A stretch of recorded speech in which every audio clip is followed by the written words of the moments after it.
Hello, my name is Mareka and I am about to embark on the journey of breast reduction, and I wanted to share kind of step by step with all of you what the process is like for me, because I wasn't really able to find any videos that fit the bill. There was a good one from Pixie Woo that I found, and you might want to go and watch that as well, but oh, this is Billy.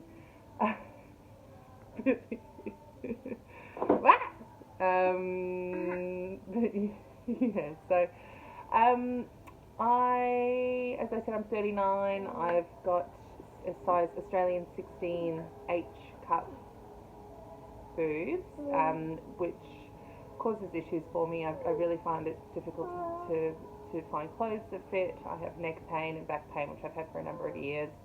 And I just find it a little bit embarrassing having just such huge boobs that move around all the time, and I just want to be able to go to normal shops and buy normal clothes and buy normal bras. And so my son, as you saw, he's little, but he's 2 years old now, and I feel like he's at the age where he'll be able to understand that I need to recover, and he needs to give me a bit of physical space. And so I've had my first initial consultation.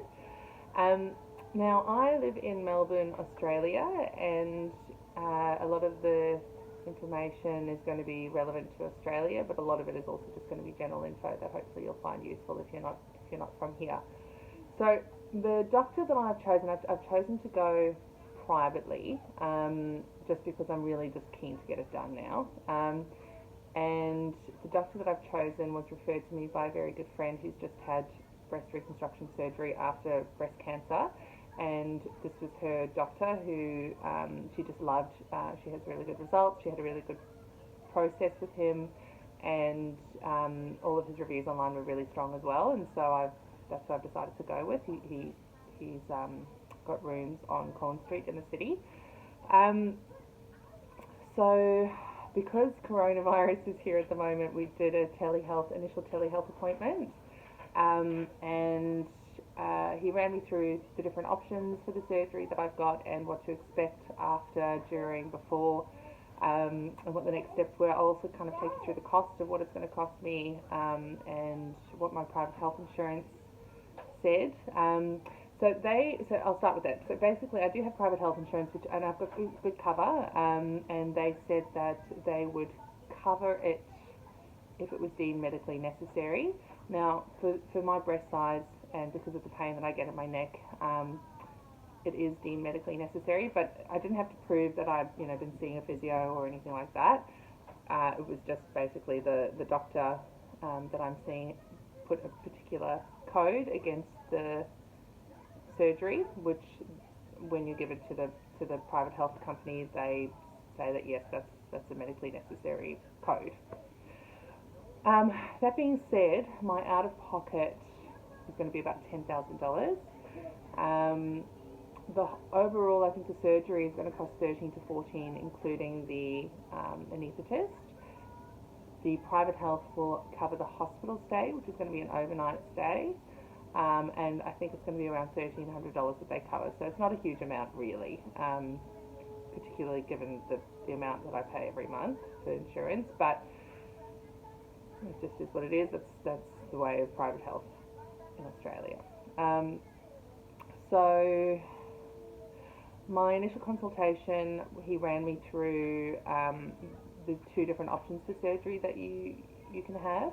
I will just say, actually, I did go and see someone about 6 months ago who does breast liposuction, and when I went, I got just a bit of a strange feeling from it. I felt like it felt a little bit.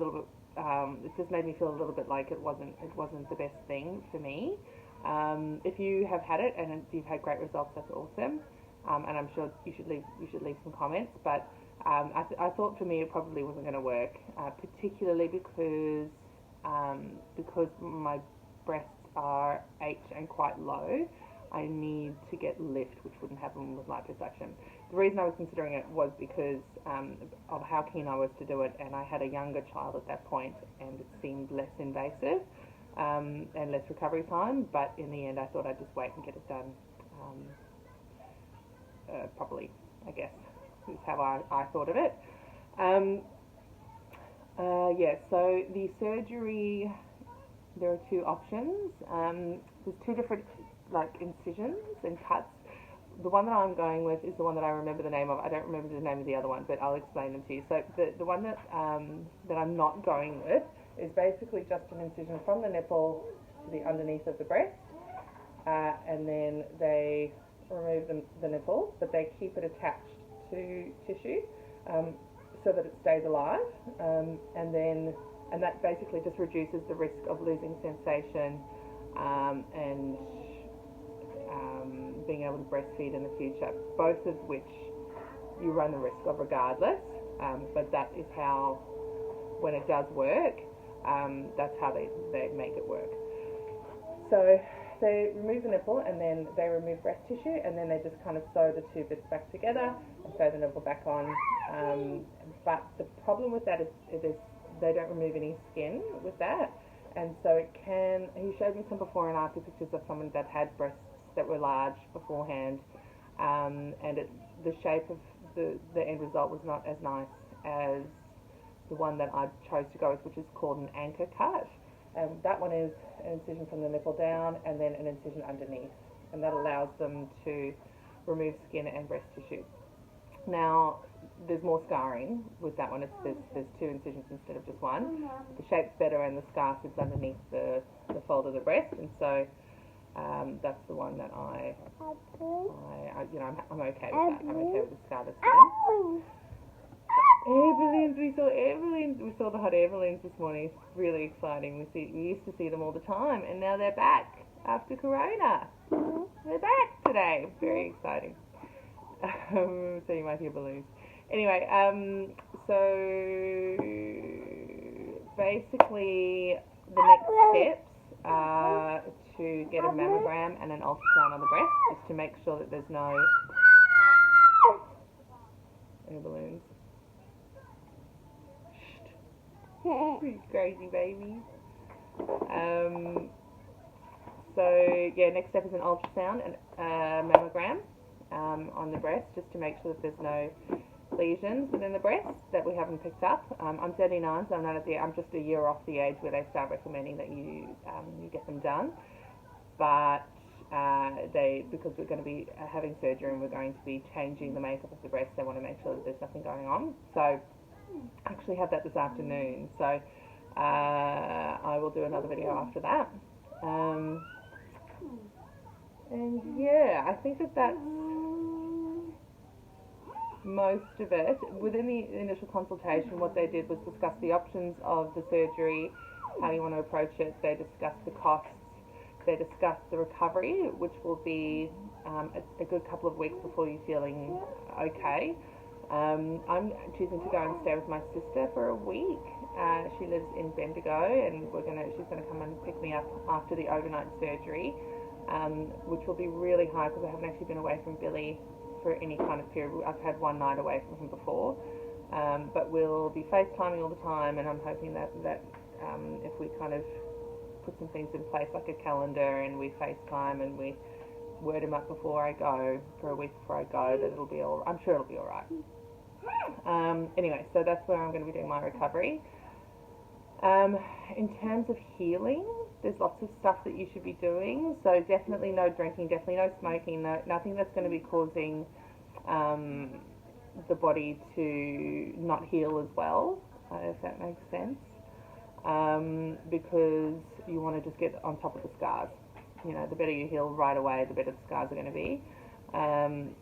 So I'm going to be doing, I've got about a month before the surgery, and so I'm going to be eating lots of smoothies and berries and things like that, being really healthy in the lead up. So that's about everything so far, and I will shoot another video through once I've had my mammogram. I have another appointment with the doctor in a couple of weeks, which will be in person, and then I have the surgery booked on the 13th of August.